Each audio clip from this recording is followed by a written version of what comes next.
ایک حدیث ہے کہ حضرت عمار یاسر کو ایک باغی گروہ قتل کرے گا، ٹھیک ہے، اور وہ حضرت عمار جو ہے ان کو جنت کی طرف بلا رہے ہوں گے اور جو باغی گروہ ہے وہ جہنم کی طرف بلا رہا ہوگا. اس بارے میں آپ کا کیا موقع؟ تو جناب حمزہ کے قاتل کو حضور کہہ رہے ہیں، وحشی کو کہہ رہے تیرا اسلام قبول ہے لیکن میرے سامنے نہیں آنا. تکلیف تو تھی نا جناب حمزہ کی، تکلیف تھی، بالکل تھی. تو اگر اولاد محمد اگر قتل ہو رہی ہے تو اس پہ تکلیف نہیں ہوگی نا؟ ہونی چاہیے.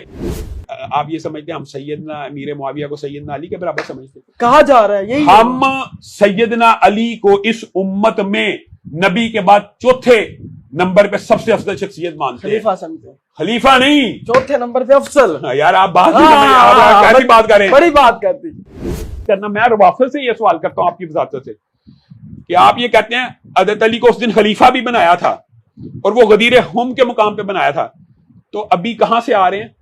حجۃ الوداع سے آ رہے ہیں. وہاں تو 1,24,000 سے، وہاں کیوں نہیں بنایا؟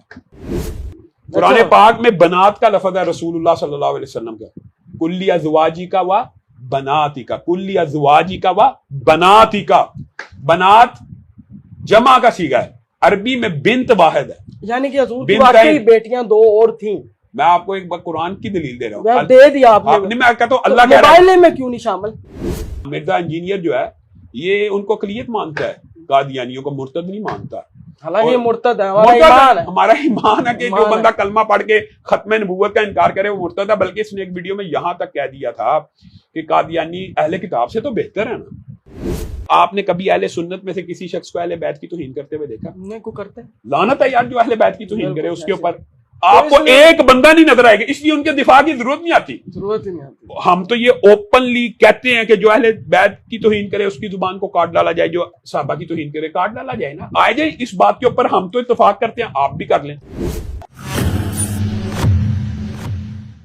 السلام علیکم پاکستان، میں ہوں آپ کا میزبان زین آسی اور آپ دیکھ رہے ہیں پوائنٹ آف ویو پاکستان. آج میرے ساتھ موجود ہیں صدر جمعیت اہل حدیث پاکستان جناب علامہ شام الہی صاحب. سوشل میڈیا پہ ان کی جو ویڈیوز ہیں وہ بہت ہی علمی اور ان کی گفتگو بھی بہت علمی ہوتی ہے. تو آج ان سے پہلے تو سر بہت شکریہ آپ کا، آپ نے اپنا قیمتی وقت ہمیں دیا. میری بڑی خواہش تھی آپ کے پاس آنا. اہلاً و سہلاً، مرحبا، آپ ہمارے پاس تشریف لائے، ہمارے لیے بھی خوشی کی بات ہے. اچھا علامہ صاحب، سب سے پہلے میں پوچھنا چاہوں گا کہ ابھی حال ہی میں جو ہماری وزیر اطلاعات ہیں مریم اورنگزیب صاحبہ، تو انہوں نے یہ الفاظ بولے ہیں کہ الحمدللہ اللہ کا فضل ہے کہ ہم نے اس عید پہ فلمیں بنائی ہیں اور آئندہ اور بھی بہتر فلمیں آئیں گی. بسم اللہ الرحمن الرحیم. یہ مسلمان ہیں جنہیں دیکھ کے شرم آئیں یہود. آپ دیکھیے کہ جس جگہ یہ کہنا چاہیے تھا کہ یہ شیطان کی نظر کرم سے ہوا، یہ شیطان کے فساد سے ہوا، یہ شیطان کی شرارت سے ہوا، وہاں پہ وہ یہ کہہ رہی ہے کہ اللہ کے فضل و کرم سے اس عید پہ 5 فلمیں ریلیز ہوئی ہیں. ان کو شرم کرنی چاہیے، ان کو اس بیان سے معذرت کرنی چاہیے. اور پھر اس سے بھی بڑھ کر بات، آپ نے تو صرف یہ بات کہی ہے، سینما کا افتتاح ہوا اور وہاں پہ دعا کی گئی ربنا آتینا فی الدنیا حسنہ. آپ مجھے ایک بات بتائیے، کیا اس دعا کا کیا ترجمہ کیا جائے؟ پھر لوگ کہتے ہیں منظور مینگل صاحب کا مذاق اڑاتے ہیں. منظور مینگل صاحب نے بالکل درست ترجمانی کی ہے کہ یہ تو ایسی دعا ہے اللہ تعالیٰ ہمیں بغیرتی میں مزید آگے بڑھا. یہ تو پھر وہی بات ہے نا. کم از کم میں یہ سمجھتا ہوں ایک نقطہ اور پوائنٹ یہ ہے کہ حرام جو اشیاء حرام، ان کو حرام سمجھنا چاہیے. آپ کسی چیز کو جب حلال کر لیتے ہیں نا، پھر وہ آپ کبھی اس میں اصلاح نہیں آپ کی ہو سکتی. مثلا آپ ایک چیز کو حلال سمجھ کے کر رہے ہیں، آپ کبھی درست ہوں گے؟ آپ ایک چیز کو حلال سمجھ رہے ہیں، آپ کی اصلاح ممکن ہی نہیں. آپ کم از کم فلم انڈسٹری کو، اس بے حیائی کے کلچر کو، اس لچر بازی کو حرام تو سمجھیں. بالکل. اگر آپ بنا رہے ہیں، آپ سب کو پتا آپ بنا رہے ہیں، آپ سود کھاتے ہیں، لیکن سود کو حرام تو سمجھیں. آپ کے بینکنگ سسٹم میں سود ہے. اگر آپ یہ کہیں گے کہ جی سینما کلچر ہی جائز ہو گیا ہے اور اس میں اللہ کا فضل و کرم شامل ہے، تو میں یہ سمجھتا ہوں کہ ایک ناول ہوتا ہے بچپن میں کبھی بڑا، اس کے اندر ایک جملہ یہ تھا کہ اللہ کے فضل و کرم سے میرا دھندا اس لیے چلتا ہے کہ میں وضو کر کے گھنگرو پہنتی ہوں. یہ وہی بات ہے کہ یہ یعنی آپ یہ دیکھیں، اب یہ جملے آ گئے ہیں. اور میں نے ایک دفعہ گزشتہ جمعے میں اس حوالے سے بات اٹھائی تو مجھے بعض ساتھیوں نے یہ بتایا ایسے اداکار موجود ہیں جنہوں نے یہ جملے بولے ہوئے ہیں کہ ہم اداکاری میں اس لیے کامیاب ہوئے ہم وضو کر کے اداکاری کرتے. تو نعوذ باللہ یہ ہمارا جو کلچر ہے اسلام دشمنی کے اوپر مبنی، اس کی بے خونی ضروری ہے. اور اس کے اندر آپ لوگوں کا بہت بڑا کردار ہے، میڈیا کا. اگر آپ لوگ ان لوگوں کو پروب کریں, ان لوگوں کا محاسبہ کریں اور ان لوگوں سے پوچھیں آپ نے یہ الفاظ کیسے کہے ہیں, تو امید ہے شاید وہ اس کے اوپر شرمندہ ہو کے معذرت کریں. اچھا, اور دوسرا سوال میرا یہ ہے کہ اسلام میں موسیقی کے حوالے سے کیا ہے؟ ایک حدیث ہمارے سامنے آتی ہے کہ حضرت اما عائشہ کو رسول صلی اللہ علیہ وسلم نے کہا کیا آپ نے گانے والی نہیں بھیجی, آپ کو نہیں پتہ یسر والوں کو گانے بجانے کا شوق ہے. اس حوالے سے تھوڑا سا علمی ہمیں زید بھائی, بنیادی طور پہ یہ جو فلسفہ اور مغالطہ معاشرے میں مشہور ہے, اس حدیث کے الفاظ ہیں جاریہ. جاریہ سے مراد یہ ہوتا ہے ایک ایسی بچی جو نابالغ ہو, جو اچھل کود کر رہی ہو.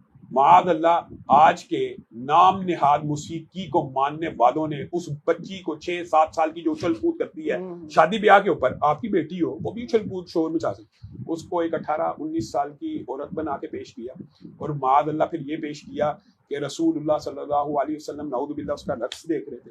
یہ بہت بڑا مغالطہ ہے. رسول اللہ صلی اللہ علیہ وسلم تو غیر محرم عورت کا چہرہ دیکھنا تو دور کی بات ہے. ایک مرتبہ ایک عورت نے پردے کی اوٹ سے آیات بیت کی تلاوت کے دوران ہاتھ کو آگے بڑھایا, تو رسول اللہ صلی اللہ علیہ وسلم نے کہا اے عورت اپنے ہاتھ کو پیچھے کر لے, میں محمد صلی اللہ علیہ وسلم کسی غیر محرم عورت کے ہاتھ کو بھی دیکھنا گوارا نہیں کرتا. تو آپ یہ تصور کر سکتے ہیں کہ رسول اللہ صلی اللہ علیہ وسلم نے رقص دیکھا ہو کسی بالغ بچی کا. یہ سراسر فتنے اور فساد کی بات ہے. ایک بات. دوسری بات, میرا ایک مرتبہ ٹی وی کے اوپر غامدی صاحب سے بھی اور مختلف علماء کے درمیان یہ ڈبیٹ ہوئی. انہوں نے کہا علامہ صاحب آپ جو قرآن کی آیتیں پڑھ رہے ہیں موسیقی کے رد میں, یہ عبداللہ ابن مسعود نے قسم کھا کے کہا یہ موسیقی کے بارے میں, یہ صحابہ کے اقوال ہے, کوئی حدیث پیش کرے. میں کہا میں حدیث پیش کروں گا وہ بھی آپ نہیں مانیں گے. کہا بخاری کی ہوگی تو مانیں گے. یہ آن دی ریکارڈ ہے, ریکارڈ ہے اس ٹائم, وہ پروگرام ریکارڈڈ. تو میں نے بخاری شریف سے ایک حدیث پیش کی, ان قریب میری امت میں ایسی قومیں پیدا ہوں گی جو موسیقی کو حلال کر لیں گی. اب زین بھائی دنیا کے کسی عالم سے آپ اپنے فہم سے چلیں بتائیں, میری امت میں ایسی قومیں پیدا ہوں گی جو موسیقی کو حلال کر لیں گی, جو شراب کو حلال کر لیں گی, جو ریشم کو حلال کر لیں گی. یہاں سے کیا ثابت ہوتا ہے یہ حرام ہے؟ یہاں سے یہ بات ثابت نہیں ہو رہی, واضح ثابت ہو رہی ہے. تو پھر اس کا مطلب ہے انکار حدیث یہاں تک چلا جائے گا کہ اب بخاری شریف کا بھی انکار کر دیا جائے گا. یہ حدیث تو واضح ہے کہ میری امت میں موسیقی کو حلال کر دیا جائے گا, گویا حرام ہے تو حلال کیا جائے گا. تو یہ تو بڑی کلیئر کٹ اور آبویس بات ہے, امت مسلمہ کا اس بات کے اوپر اجماع رہا ہے. لیکن ایک ضمنی بات میں ضرور کہنا چاہتا ہوں, اس سے مراد یہ نہیں ہوتا کہ آپ یہ جو چڑیوں کی چہچہاہٹ ہے یا پتوں کا سرسرانا ہے یا فصلوں کا لہلہانا ہے, یہ جو آوازیں, یہ جو ساؤنڈ ہے جو ان میں ریدم موجود ہے, لیکن یہ موسیقی کے اندر نہیں آتی. یہ جائز ہے, یہ جائز ہوگا. اچھا, داڑھی کے ساتھ بھی یہ بتا دیجیے گا کہ امامت جو ہے وہ داڑھی کے ساتھ ہی ہو تو امامت ہو سکتی ہے یا داڑھی کے بغیر بھی نماز کروا سکتے ہیں؟ بنیادی طور کے اوپر آپ سفر میں ہیں, آپ مسافر ہیں, یا آپ کہیں پہ جا رہے ہیں آ رہے ہیں, آپ 3-4 مسلمان ہیں, ان میں کلین شیو بھی شامل ہے, وہ امامت کرائے, اس میں کوئی حرج کی بات نہیں ہے, اس کی نماز قبول ہے. داڑھی شرط نہیں ہے نماز کے لیے, لیکن ایک متعین مسجد ہو, اس کا امام ایسے فاسق کو رکھ لینا جو ہر روز صبح اٹھ کے سنت رسول کو ذبح کرتا ہے, یہ مناسب بات نہیں. یہ اس کو کہتے ہیں اخلاقی پیرامیٹرز, یہ اخلاقی دائرہ کار ہے. لیکن پھر بھی اگر کوئی امام مسجد کلین شیو ہو, داڑھی چھوٹی ہو, تو اس کے پیچھے نماز جائز ہے, لیکن اس کو رکھنا کیا معقول اور مناسب ہے, یہ ایک اخلاقی دائرہ کار ہے. آپ یہ بات سمجھتے ہیں کہ ہر روز ایک بندہ ایک گناہ کرتا ہے اور اس کو امام مسجد بنایا جائے, آپ بھی چاہیں گے نہ بنے, میں بھی چاہوں گا کہ نہ بنے. اگر وہ گناہ ظاہری ہو کہ داڑھی منڈوانا, بہرحال رسول اللہ کی سنت ہے نا, اس کو ذبح کرنا کوئی چھوٹا جرم نہیں ہے. ہر روز صبح اٹھے بندہ اس کو ذبح کر رہا ہے, یعنی رسول اللہ کی سنت کو ذبح کر رہا ہے, تو ایسے آدمی کو امام مسجد نہیں بنانا چاہیے. لیکن یہ فتویٰ دے دینا کہ اس کے پیچھے نماز نہیں ہوتی, یہ بات درست نہیں ہے. نماز ہو جاتی ہے, کیونکہ فاسق کے پیچھے نماز ہو جاتی ہے. لیکن جو عادی فاسق ہونا, اس سے احتراز علماء نے, محدثین نے ابواب بندی کی ہے. ایک بندہ عادی مجرم ہے, اس کے پیچھے نہیں ہونی چاہیے. اچھا علامہ صاحب, آج کل نا مغربی دنیا میں اسلامو فوبیا بہت پھیل چکا ہے. حالیہ دنوں میں سویڈن کے اندر آپ نے دیکھا قرآن پاک کی بے حرمتی کی گئی اس ملعون کی جانب سے.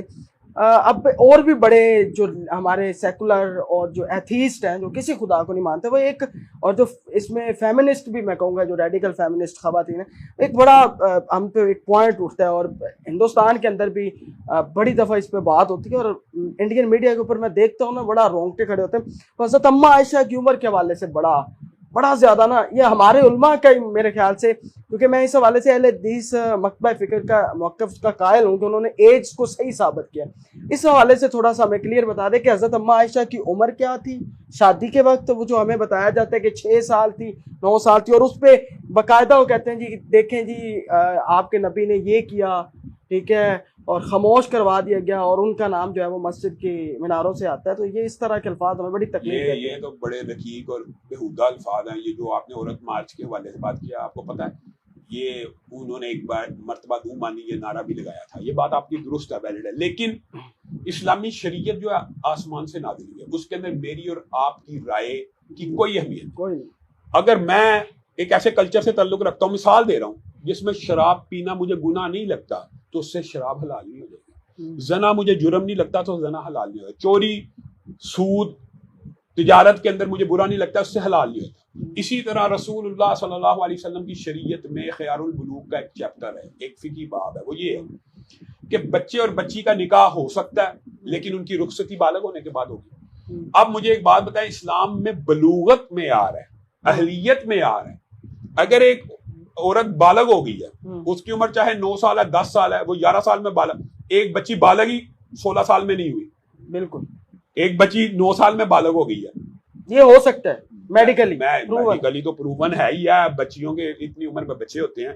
صحابہ کی بہت سے صحابہ کے اب واقعات ہیں جن کی 11 سال 12 سال کی عمر میں شادیاں ہوئی ہیں، لیکن اس کے اندر ہے صلاحیت. ایک بچہ 12 سال میں بالغ ہو جاتا ہے. آپ پاکستانی معاشرے میں آج ہم جس معاشرے کو سمجھتے تھے کہ ہماری بلوغت کی عمریں کچھ لیٹ ہیں، اب پاکستانی معاشرے میں آج کل سروے کروا لیں. میں نے ڈاکٹر میرے ہوتے ہیں، میں اکثر پوچھتا رہتا ہوں، اس ٹائم 12 سے 13 سال کے بچہ بالغ ہو جاتا ہے پاکستان میں بھی، اور اس ٹائم پاکستان میں بھی 10 سے 11 سال کی بچی بالغ ہو جاتی ہے. کسی دور میں ہم یہ سمجھتے تھے یہ بلوغت کی عمر 15-16 سال ہے، ہمارے جب بچپن تھا، اور یہ 18 سال ہے. تو بنیادی طور پہ اسلام میں یہ بلوغت کے بعد رخصتی کے اوپر اعتراض کرنا لگا ہوا ہے. جب اللہ رب العزت نے مرد کو بنایا، اللہ رب العزت نے عورت کو بنایا، جب اللہ نے اس کے اندر یہ استعداد پیدا کر دی کہ وہ بچہ پیدا کر سکتا ہے، تو اس کے نکاح کے اوپر اعتراض کرنا تو یہ میڈیکلی، عقلی، منطقی ہر لحاظ سے غلط بات ہے کہ اللہ نے اس کے اندر وہ صلاحیت پیدا کر دی ہے، تو پھر اعتراض کیسے؟ اچھا.